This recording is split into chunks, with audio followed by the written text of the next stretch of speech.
আমরা বাসা থেকে বেরিয়ে রাস্তা পার হয়ে যখন বিলের মধ্যে রাস্তাটা ধরলাম, তখন কেমন একটা অদ্ভুত অনুভব করতে লাগলাম।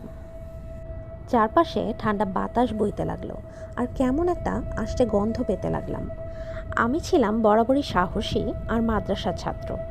হঠাৎই দেখতে পেলাম কিছুটা দূরে রাস্তার মাঝখানে কতগুলো বাচ্চা মারামারি করছে।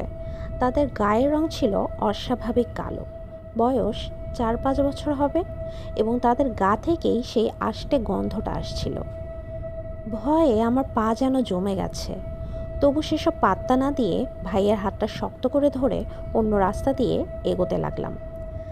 রাস্তাটার একপাশে ছিল ধানক্ষেত আর একপাশে ছিল বাঁশবাগান, আর তার একটু সামনেই ছিল বড় খাল।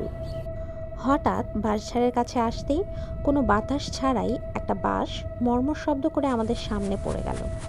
ভয়ে আমার পা যেন চলছিল না, কিন্তু আমার ভয়টা ভাইকে বুঝতে দিলাম না। আমি বিপদ বুঝতে পেরে বাঁশটার উপর দিয়ে না গিয়ে পাশ কাটিয়ে গেলাম। আমরা যাওয়ার সঙ্গে সঙ্গে পেছন থেকে আবারও মর্মর শব্দ করে বাঁশটা উপরে উঠে গেল। আমি মনে মনে দোয়া পড়ছিলাম। তখন ছোট ভাই বলল, ভাই, কেউ আমার হাত টেনে ধরেছে।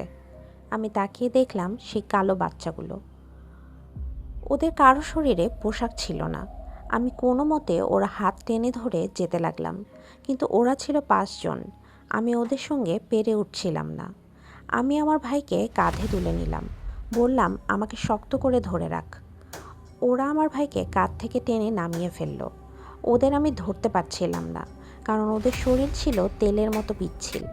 বুঝতে পারলাম ওরা আমাদের খালে নিয়ে যাওয়ার চেষ্টা করছে।